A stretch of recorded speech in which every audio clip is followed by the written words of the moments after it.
Hello, Jai Hind students. Today we are going to discuss our last topic of the chapter private, public and global enterprises. Our topic is about the changing role of the public sector. क्या भाई हमने पहले ही पढ़ लिया है जो हमारे इस चैप्टर का मेन फोकस था वो क्या था types and forms of public sector enterprises departmental undertaking हमने देखा क्या पब्लिक कॉर्पोरेशंस क्या होती हैं। लास्टली हमने गवर्नमेंट कंपनी देखा। हमने दोनों सेक्टर्स के बीच में प्राइवेट एंड पब्लिक के बीच में क्या देखा डिफरेंस भी देखा। तो होली हमारा चैप्टर क्या है ये कंसिस्ट करता है। तो इस बार जो आपके कोर्स से डिलीट है वो कौन कौन सा टॉपिक भी इस चैप्टर से आपका जो टॉपिक डिलीटेड है वो आपका एक है ग्लोबल एंटरप्राइज, दूसरा आपका क्या है भाई ज्वाइंट वेंचर और तीसरा है PPP model public private partnership. ये तीन टॉपिक आपसे डिलीटेड है। और हमने पढ़ा क्या है अभी, हमने प्राइवेट और पब्लिक सेक्टर देखा है, दोनों के बीच में डिफरेंस देखा है, फिर forms and types of public sector देखा है, departmental undertaking, government company and public corporation. Lastly we are going to discuss the last topic of this chapter is known as the chapter known as what changing role of public sector. भाई अब इस changing role को अगर हमें समझना है कि जो पब्लिक सेक्टर है, भाई इंडियन इकोनॉमी कैसी है, मिक्स्ड इकोनॉमी है। इसके दो सेक्टर होते हैं, प्राइवेट सेक्टर है, क्या होता है पब्लिक सेक्टर। प्राइवेट सेक्टर का जो हमने मेन फोकस था, जो मेन चैप्टर था वो हमने पढ़ा कहाँ पर, जो हमारे forms of organisation chapter number 2 में, sole tradership, partnership, joint Hindu family business, cooperative society and joint stock company. ये सारी चीजें हमने क्या करी वहां पर डिस्कस कर ली थी। तो लास्टली जो हमारा टॉपिक बचा हुआ वो पब्लिक सेक्टर के रोल के बारे में बात करता है। और ये कहता है टॉपिक क्या है हमारा changing role of public sector. But हमें अगर किसी भी चीज को चेंजिंग में समझना है तो उसकी पहले की और बाद की चीज भी समझनी होगी, किस तरह से रोल क्या हुआ चेंज हुआ है। तो पब्लिक सेक्टर का रोल क्या हुआ है धीरे धीरे कहीं ना कहीं हमारी इकोनॉमी में, इंडियन इकोनॉमी में क्या हुआ भाई, रिड्यूस हुआ है, कम हुआ है। पहले जब हमारा देश आजाद हुआ 1947, फिर उसके बाद से क्या हुआ, जो भी हमारी इकोनॉमीज नई सरकार बनी, नए कॉन्स्टिट्यूशंस बने, फिर उसके बाद नई इकोनॉमिक पॉलिसी आई, उसके अंदर क्या था जो मेन फोकस था, जो सबसे बड़ा फोकस था वो हमारा क्या था भी, जो मेन फोकस था इकोनॉमी का वो कौन था, किस पे इम्फेसाइज करती थी हमारी इकोनॉमी, पब्लिक सेक्टर पे इम्फेसाइज करती थी। ज्यादातर इंडस्ट्रीज रिजर्व थी इनके लिए। और मेन जो मेजर एक्सचेंज डिस्ट्रीब्यूशन और जो है प्रोडक्शन का काम था वो कौन देखती थी, पब्लिक सेक्टर देखती। तो बहुत ही वाइटल रोल था। पर धीरे धीरे ये रोल क्या हुआ, घटता गया। और उसी पे हम क्या करेंगे, स्टडी करेंगे आज। तो हमने क्या करा है भाई यहाँ पर, अब जो टोटल पब्लिक सेक्टर का रोल पढ़ने के लिए हमने इस टॉपिक को दो सेक्शन में डिवाइड करा। पहले पहले तो हम पब्लिक सेक्टर का रोल देखेंगे कब, 1991 से पहले, और फिर एक क्या पब्लिक सेक्टर का रोल देखेंगे भाई 1991 के बाद। क्यों देख रहे हैं, ऐसा क्यों कर रहे हैं भाई, 1991 से पहले क्या थी हमारी जो इकोनॉमी थी वो बहुत ज्यादा क्या थी, एम्फेसाइज थी और अबेस्ट थी, किससे, पब्लिक सेक्टर से अबेस्ट थी। पर आफ्टर द 1991 एक न्यू इकोनॉमिक पॉलिसी इंट्रोड्यूस हुई। और उस न्यू इकोनॉमिक पॉलिसी में जो तीन मेजर एलिमेंट थे वो क्या थे, प्राइवेटाइजेशन, लिबरलाइजेशन एंड ग्लोबलाइजेशन। जिसमें क्या था, मेन फोकस क्या था, प्राइवेटाइजेशन की तरफ था। और ज्यादा क्या था, डिस्करेज किया गया पब्लिक सेक्टर को। इस पॉलिसी में, न्यू इकोनॉमिक पॉलिसी में सबसे ज्यादा डिस्करेज किया गया, इस सेक्टर को डिस्करेज किया गया। और तब वहां से क्या हुआ, ड्रास्टिक जो था रोल जो था पब्लिक सेक्टर का वो क्या हुआ, चेंज हुआ। तो लेट्स अंडरस्टैंड क्या था भाई रोल 1991 से पहले पब्लिक सेक्टर का। तो पहला क्या था भाई, पहला हम देखने जा रहे हैं, पहला टॉपिक इसके अंदर क्या है हमारा, डेवलपमेंट। तो 1991 से पहले पहला जो पब्लिक सेक्टर का रोल क्या था, डेवलपमेंट इंफ्रास्ट्रक्चर। जितने भी मेजर हमारे सेक्टर्स थे उन सबको इंफ्रास्ट्रक्चर प्रोवाइड करने का काम क्या था, पब्लिक सेक्टर का था। यही सेक्टर क्या करता था, सारी सुविधाएं सारे क्या करता था, मेन इंफ्रास्ट्रक्चर, कम्युनिकेशन, ट्रांसपोर्टेशन, ये सारी चीजें प्रोवाइड करता था ताकि जो काम हो, जो ऑपरेशंस हो हमारे कोर सेक्टर्स का, वो क्या हो, स्मूथली रन कर सके।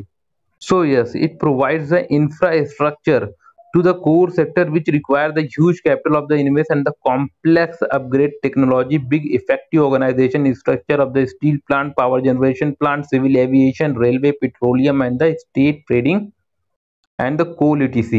इन मेजर सेक्टर्स को क्या इंफ्रास्ट्रक्चर प्रोवाइड करने का काम कौन कर रहा था, पब्लिक सेक्टर कर रहा था। तो बहुत ही वाइटल और एसेंशियल रोल यहाँ से क्या पता चल रहा है, पब्लिक सेक्टर का बिफोर 1991। और ये दूसरा बड़ा काम क्या करता था, डेवलपमेंट इंफ्रास्ट्रक्चर में ये प्रोवाइड करता था, gives a lead to the investment to the core sector and the private sector where the private sector enterprises are not functioning in the desired direction, like the fertilizer, pharmaceutical, petrochemical, newsprint, medium, and the heavy engineering, ये कुछ क्या थे, core field थे, कुछ क्या थे, economy के core field थे, लाइक पेट्रोलियम, केमिकल, फार्मास्यूटिकल, दवाइयाँ, fertilisers.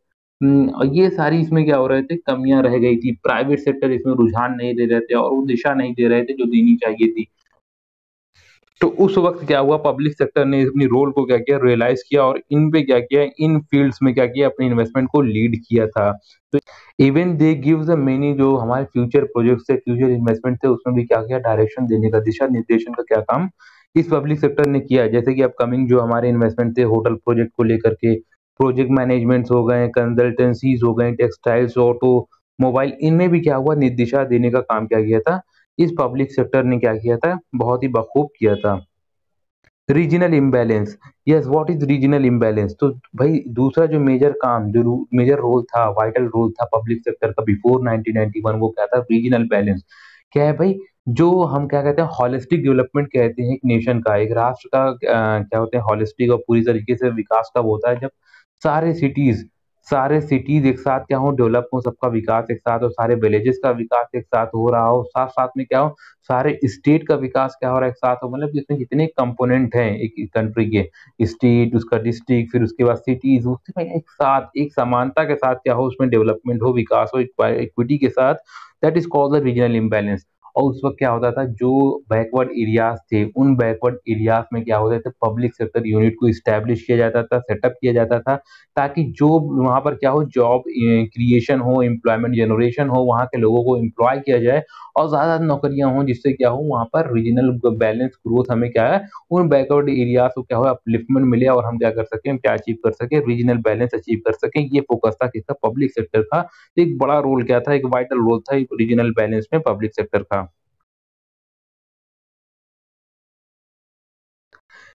Yes, economies of the skill, yes, economies of the skill, कुछ ऐसे सेक्टर्स थे जहाँ बहुत हैवी इन्वेस्टमेंट था, और वहां पर जो फायदा जब होता था, जब आप हैवी इन्वेस्टमेंट करेंगे तब, मतलब एक अच्छा बड़ा पैमाने पे जब काम करना है, ऑपरेशन करना है, तभी कुछ ऐसी फील्ड्स हैं जहां पर बड़े स्केल पे ऑपरेशन करने पर क्या होता है, फायदा होता है। पर वहां पर क्या थी, प्राइवेट सेक्टर इतनी सक्षम नहीं थी, इतनी कैपेबल नहीं थी कि वो उन एरियाज में क्या करे, ऑपरेशन करें, उन एरियाज में ऑपरेशन करे। तो उस केस में क्या हुआ, पब्लिक सेक्टर ने अब इस बात को रियलाइज किया और क्या किया, इन इकोनॉमीज को अचीव किया with the help of huge investment, और बड़े इन्वेस्टमेंट कर करके इन इकोनॉमीज को क्या किया, अचीव किया लोगों के लिए, और लोगों में क्या हुई, इक्वलिटी और क्या हुई, समानता को क्या किया, बरकरार रखा। Take the over concentration of the economic power, हमारा देश आजाद हुआ था, अभी लोगों के पास क्या थी, इतनी समृद्धि नहीं थी, इतनी प्रॉस्पर नहीं थे लोग, प्रॉस्परस नहीं थे, बहुत ज्यादा लोगों की इनकम नहीं थी। उस वक्त क्या करना था, उस वक्त गवर्नमेंट का फोकस था, पब्लिक सेक्टर इंटरप्राइजेस का फोकस था, क्या भाई, इकोनॉमिक कंसंट्रेशन ना हो, कुछ प्राइवेट प्लेयर्स क्या करें, मोनोपोली ना एंजॉय करें, जिससे क्या हो, वो कुछ गुड्स एंड सर्विसेज को क्या करें, होल्ड करें और अपने हिसाब से उसमें क्या करें, सेल आउट करें। क्योंकि उस वक्त हमें क्या करना था, जनरल मास तक क्या करें, चीजों को बहुत ही अफोर्डेबल कॉस्ट पे क्या करना था, पहुंचाना था। तो इस वक्त क्या था, बहुत बड़ा रोल था पब्लिक सेक्टर का कि वो इकोनॉमिक कंसंट्रेशन को चेक करती थी, कहीं कहीं प्राइवेट हैंड में मोनोपोली ना क्रिएट हो जाए, जिससे क्या हो सकता है, वो मनमाना चार्ज करते पैसा, जिससे हमारी जो है जनरल पब्लिक, जो है जनरल पब्लिक एट लार्ज, वो सफर करती। तो इस बात को भी वो चेक करते थे, कहीं क्या हो, ज्यादा इकोनॉमिक पावर की कंसंट्रेशन ना हो, इसलिए वो बड़े प्रोजेक्ट क्या करते थे, बड़े जो प्रोजेक्ट होते थे और ऐसी इंडस्ट्रीज जिन पे क्या होता था, पब्लिक का इंटरेस्ट होता था, वो क्या होती थी, उस पे क्या होते थे, चेक डालते थे और उस पे क्या रखते थे भी, नजर रखते थे। और पब्लिक सेक्टर का रोल ये था कि इकोनॉमी, इवन डिस्ट्रीब्यूशन इकोनॉमी को क्या करना था, प्रमोट करना था, इसलिए प्राइवेट सेक्टर को वो चेक करते रहते थे, कहीं वो क्या कर लें, इकोनॉमिक बहुत ज्यादा पैसे इकट्ठे ना हो, ज्यादा पावरफुल ना हो जाए, तो इससे क्या होगा, अनइवन डिस्ट्रीब्यूशन होगा, और इकोनॉमी में क्या होगा, uneven distribution of the income आ जाएगा, कुछ लोगों को बहुत ज्यादा संपत्ति हो जाएगी, कुछ लोगों को बहुत कम संपत्ति हो जाएगी। तो इस बात को भी चेक किया जाता था, किसे, with the help of the public sector enterprises. Yes, import substitution, import substitution क्या था भाई, हमारा जो डेवलपमेंटल सिस्टम है बेटा इंडिया का, वो कैसा है, प्लान डेवलपमेंटल सिस्टम है। जब आजादी के बाद से जब भी हमने क्या किया, विकास का जो रूप लिया, उसका हमारा जो रूप था वो कैसा था, द प्लान डेवलपमेंटल सिस्टम हर साल क्या बनाते हैं, 5 साल का क्या बनाते हैं, पंचवर्षीय योजना बनाते हैं और उसके अंदर क्या करते हैं, डेवलपमेंट की जो प्रायोरिटी होती है, इंपॉर्टेंस होता है, उसको हम क्या करते हैं, फिक्स करते हैं। किसी साल हम क्या करते हैं, सेल्फ रिलायंट को फोकस करते हैं, किसी साल हमने एग्रीकल्चर को किया, किसी साल इंडस्ट्रीज को किया। तो किसी न किसी योजना में, हर प्लान डेवलपमेंटल प्लान में क्या होता है, हमारा जो प्रायोरिटी होती है, देश की नेशन की जो प्रायोरिटी होती है वो अलग-अलग फिक्स करी जाती है। तो जो हमारा क्या था भाई, सेल्फ रिलायंट, आत्मनिर्भर का नारा कब किस प्लान में दे दिया गया था, दूसरे तीसरे प्लान में आत्मनिर्भर और सेल्फ रिलायंट का क्या है, प्रोग्राम चालू हो गया था। तो पब्लिक सेक्टर इंटरप्राइज क्या थी, वो इंपोर्ट सब्स्टिट्यूशन करती थी। हम ऐसे गुड्स जो बाहर से हम क्या करते थे, इंपोर्ट करते थे, हमें बाहर से खरीदने, बाहर के देशों से खरीदने की जरूरत होती थी, वो ये पब्लिक सेक्टर इंटरप्राइजेस क्या करती थी, खुद क्या करती थी, बनाने की कोशिश करती थी और बनाती थी। तो इससे क्या होता था भी कि इम्पोर्ट सब्स्टिट्यूशन हमें मिलता था। इम्पोर्ट की जगह हम क्या करते थे, उसे उन इम्पोर्ट्स को अपने यहाँ खुद देश में प्रोड्यूस करने लगे थे। और जो सेल्फ रिलायंट का हमारा स्लोगन था, जो हमारा क्या था, एम था, ऑब्जेक्टिव था, वो भी हम क्या कर रहे थे, अचीव कर रहे थे with the help of the public sector enterprises. Now in the year of the 1991 क्या हुआ भाई, इकोनॉमिक क्राइसिस आई। बहुत ज्यादा क्या हुआ, इंटरेस्ट रेट बढ़ गया, कर्ज बढ़ गए और जब इकोनॉमिक प्रेशर में आने लगी तो एक नई इकोनॉमिक पॉलिसी, इकोनॉमी को रिवाइव करने के लिए क्या किया गया भाई, पब्लिक सेक्टर क्या कर रहे थे, दिन पे दिन क्या बढ़ा रहे थे, गवर्नमेंट पे कहीं ना कहीं प्रेशर बढ़ा रहे थे, फोर्स डाल रहे थे, उनके जो खर्चे बढ़ रहे थे। तो उस केस में एक नई इकोनॉमिक पॉलिसी इंट्रोड्यूस की 1991 में, जिसका नाम क्या था, न्यू इकोनॉमिक पॉलिसी। और उसके अंदर तीन मेजर एलिमेंट्स, तीन कंपोनेंट्स डाले गए कि हम क्या करेंगे, प्राइवेटाइजेशन पे फोकस करेंगे। मतलब हम क्या करेंगे, प्राइवेटाइजेशन करेंगे, हम क्या करेंगे, बाहर के लोगों को, प्राइवेट इंडिविजुअल्स को बुलाएंगे, फॉरेन पर प्राइवेट इंडिविजुअल्स को बुलाएंगे और उनसे क्या कहेंगे, अपने देश में इन्वेस्टमेंट करने के लिए कहेंगे। तो ग्लोबलाइजेशन की बात हुई, या फिर वहीं पर लिबरलाइजेशन, जो हम क्या करते थे, पहले क्या करते थे कि सबको परमिशन नहीं देते थे प्रोडक्शन, एक्सचेंज, डिस्ट्रीब्यूशन की। अब हम उसमें क्या करेंगे, मैटर में लिबरलाइज करेंगे, उसको और आसान करेंगे, इजीली लोगों को लाइसेंस देंगे कि वो भी क्या करें, प्रोडक्शन, एक्सचेंज एंड डिस्ट्रीब्यूशन में इन्वॉल्व हो, जिससे क्या होगा कि इकोनॉमी क्या हो जाएगी, बूस्ट होगी, रिवाइव होगी। इस तरह की न्यू इकोनॉमिक पॉलिसी 1919 में हुआ है। और यहीं से क्या हुआ, पूरा पैटर्न, एक ड्रास्टिक चेंज आने लगा, किसके रोल, ड्रास्टिक चेंज आ गया पूरी तरीके से, किसमें, role of the public sector enterprise. क्या था न्यू इकोनॉमिक पॉलिसी में, मेजर क्या चेंजेस आए थे, आइए थोड़ा सा देखते हैं हम इसे। The government of India had introduced a major reform of the public sector in its new industrial policy in the 1991, and the main elements of the government policies are as follows. और new economic policy में जो government की policy थी public sector को लेकर, ये कुछ इस तरह से थी। Restructure of the revive potential viable PSU, ऐसे पीएसयू जिसके पास कैपेबल थे उनको क्या किया गया, फिर से जिंदा करने की कोशिश करी गई और रीस्ट्रक्चर उन्हें करा गया, फिर से उनमें जो भी चेंजेस करने थे वो करे गए। Close down the PSU which can not revive, भाई ऐसे पीएसयू जो जिंदा नहीं, जिसे रिवाइव नहीं किया जा सकता था, रिजोनोवेट नहीं किया जा सकता था, वो क्या हो गए, शट डाउन हो गए, उन्हें बंद कर दिया गया, वाइंड अप कर दिया गया। And bring down the government equity in the non strategic PSU from the 26% and lower than that of, उससे भी लो नीचे करा गया कि बहुत सारी ऐसी पब्लिक सेक्टर यूनिट थी जहां पर क्या थे, इन्वेस्टमेंट, निवेश से सरकार के, और जहां कोई फायदा नहीं था, नॉन स्ट्रेटेजिक थे, कोई काम के नहीं थे, कोई बहुत ज्यादा उसके स्ट्रेटेजी और काम नजर नहीं आ रहा था, पर्पस नहीं नजर आ रहा था, उनको क्या कर दिया गया, उनमें जो स्टेक होल्डिंग थी शेयर्स की, उसको क्या कर दिया गया, रिड्यूस कर दिया गया। And fully protect the interest of the worker, और कोशिश करी गई कि इन पब्लिक सेक्टर में जो वर्कर्स काम कर रहे हैं उनके इंटरेस्ट को क्या करा जाए, प्रोटेक्ट करने की भी कोशिश करी गई। क्योंकि भाई क्या हो रहा था, डिस इन्वेस्टमेंट हो रहे थे, पब्लिक सेक्टर को क्या करा जाता, डिस्करेज करा जा रहा था। तो अब क्या होगा, यहाँ पर बहुत ज्यादा एम्प्लॉयमेंट लोगों का जाएगा, नौकरियां जाएंगी, पर उनको भी प्रोटेक्ट करा गया, उनके वॉलंटरी रिटायरमेंट करवाए गए और उनको क्या किया गया, पेंशन वगैरह से उनको सेफगार्ड किया गया, उनके इंटरेस्ट को सेफगार्ड करा गया। आइए हम देखते हैं अब रोल चेंज, अब वन बाय वन क्या किया, हमारा दूसरा सेक्शन चालू हो गया है। हमने क्या कहा था कि अपने पार्ट को दो सेक्शन में देखेंगे, 1991 से पहले हमने देख लिया, अब 1991 के बाद से देखिए क्या क्या रोल चेंज हुए हैं पब्लिक सेक्टर के। तो रिडक्शन हो गया in the number of the industries reserve for the public sector from 17 to 8 and then 8 to 3। पहले क्या हुआ था भाई, ऐसी 17 इंडस्ट्रीज थी हमारे इकोनॉमी में, जिसको सिर्फ और सिर्फ उसके अंदर कौन काम कर सकता था, पब्लिक सेक्टर, मीन्स गवर्नमेंट क्या कर सकती थी, प्रोडक्शन, एक्सचेंज, डिस्ट्रीब्यूशन उन इंडस्ट्रीज में कर सकती थी। पर उन इंडस्ट्रीज को कम कर दिया गया, रिजर्वेशन उनका हटा दिया गया और 17 से 8 कर दिया गया।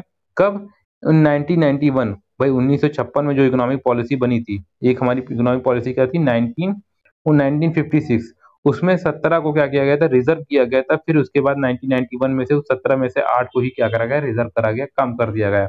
फाइनली 9 को हटा दिया गया रिजर्वेशन से। फिर आफ्टर द 1991 इन 2001 में फिर इस 7 रिजर्व इंडस्ट्रीज में से क्या कर दिया गया भाई, 4 को और हटा दिया गया।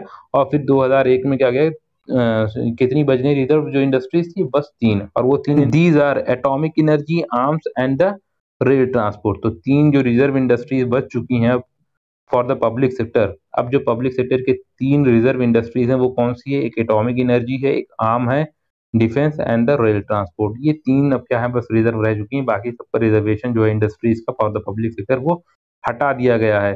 And the disinvestment of the shares of the select set of PSU और द पब्लिक सेक्टर एंटरप्राइज। और कुछ जो पब्लिक सेक्टर इंटरप्राइजेस थे जिनको रिवाइव करने की, ओवरहॉलिंग करने की कोशिश करी गई, उनको जो चीज जरूरत थी, रीस्ट्रक्चर की जरूरत थी, उन्हें रीस्ट्रक्चर करा गया। फिर भी अगर वो जिंदा नहीं हो पाए, फिर भी वो प्रॉफिट मेकिंग नहीं बन पाए, तो उन्हें क्या कर दिया, उन्हें सेल आउट कर दिया गया और प्राइवेटाइज कर दिया गया। मतलब उन्हें क्या हो गया, सेल आउट किसको कर दिया, प्राइवेट इंडिविजुअल्स को बेच दिया गया।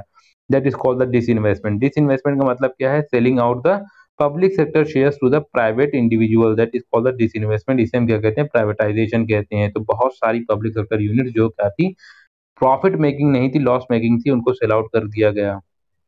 Here is the third point in the changing role of the public sector enterprise, that is a policy regarding the SIC units will be the same as that of the private sector। क्या होता है भाई, private sector में क्या होता है कि जो यूनिट्स क्या होती हैं, प्रॉफिट मेकिंग नहीं होती हैं, उन्हें क्या करा जाता है, वाइंड अप और उनका शट डाउन कर दिया जाता है। वही ट्रीटमेंट अब पब्लिक सेक्टर के साथ होगा। भाई पब्लिक सेक्टर के साथ इंजॉयमेंट क्या होता है, क्या प्लस होता है कि भाई इसमें लॉस हो या प्रॉफिट हो, कोई इशू नहीं, कैरी ऑन होती चली जाती है, क्योंकि जो इसकी फंडिंग और फाइनेंस होता है वो गवर्नमेंट करती है।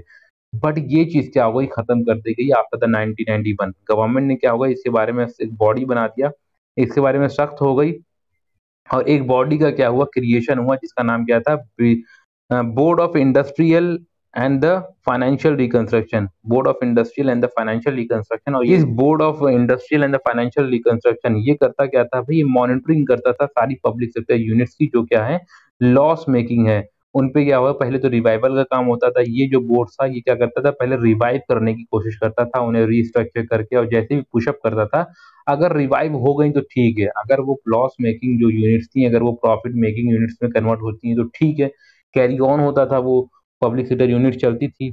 अगर वो ऐसा नहीं होता था, still they are the sick sick units, और फिर वो स्टिल क्या होती थी, लॉस क्या होती थी, मेकिंग होती थी। तो ऐसी यूनिट्स को क्या होता था, ये इनके पास राइट होता था कि क्या करते हैं, सेल आउट कर दें। तो इसी बोर्ड के पास क्या राइट होता था, सेल आउट कर सकती थी ऐसी पब्लिक सेक्टर यूनिट्स की जो क्या होती थी, सिक होनी थी, सिक हो जाती थी, एंड आफ्टर रिवाइवल भी वो क्या करती थी, वो जिंदा नहीं होती थी, प्रॉफिट मेकिंग नहीं बनती थी।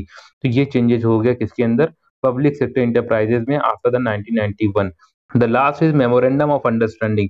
तो भाई इस पॉइंट में क्या रहा, मेमोरेंडम ऑफ अंडरस्टैंडिंग में क्या हुआ, लास्ट में गवर्नमेंट ने पब्लिक सेक्टर से क्या हुआ, अक्सर जनरली क्या होता था कि भाई जो पब्लिक सेक्टर यूनिट्स थी वो एंजॉय करती थी, जो उसके एम्प्लॉइज थे, जो भी उसके जो हेड होते थे इन यूनिट्स के, वो क्या करते थे, उन्हें इस चीज की फिक्र नहीं होती थी कि लॉस होगा प्रॉफिट होगा, क्योंकि इनसे अकाउंटेबिलिटी नहीं मांगी जाती थी, और ये जो है इनकी फंडिंग गवर्नमेंट से होती थी। तो इनकी अकाउंटेबिलिटी फिक्स करी गई। गवर्नमेंट ने मेमोरेंडम ऑफ अंडरस्टैंडिंग में इनकी जो है इन पब्लिक सेक्टर यूनिट्स की अकाउंटेबिलिटी फिक्स करी, और साथ साथ में इन्हें ऑटोनॉमी भी प्रोवाइड करी। हम उन्हें उसमें क्या हुआ भाई, कॉन्ट्रैक्ट में क्या हुआ कि इनसे मेमोरेंडम ऑफ अंडरस्टैंडिंग जो साइन हुई, इसमें ये हुआ कि हम आपको क्या देंगे, फुल स्वतंत्रता देंगे, आजादी देंगे आपके डिसीजन मेकिंग से, और जो भी ऑटोनॉमी चाहिए आपको, but you people have to fix the accountability of yourself. मतलब आप यूनिट्स को क्या करना पड़ेगा, जवाब देना पड़ेगा, इन पब्लिक सेक्टर यूनिट्स को जवाब देना पड़ेगा अगर लॉस होता है। तो ये क्या था, मेमोरेंडम ऑफ अंडरस्टैंडिंग था। I hope you people very well understand the whole topic, that is a changing role of the public sector enterprises. किस तरह से जो है इतना इसेंशियल एंड वाइटल रोल था 1991 से पहले, फिर धीरे धीरे क्या हुआ, जो प्रेशर बढ़ता गया इकोनॉमिक पर, 1991 में एक नई इकोनॉमिक पॉलिसी आती है जिसमें क्या होता है, ड्रास्टिक चेंज होता है। फिर धीरे धीरे क्या होता है, इसका रोल जो होता है वो क्या होता है, जो ऑब्वियस थी हमारी economy with the public sector, वो क्या होती है, रिड्यूस होती है, और हम प्राइवेट को भी क्या कहते हैं, प्राइवेटाइजेशन की तरफ क्या कहते हैं, अहेड होते हैं, आगे बढ़ते हैं। Thank you for watching this class.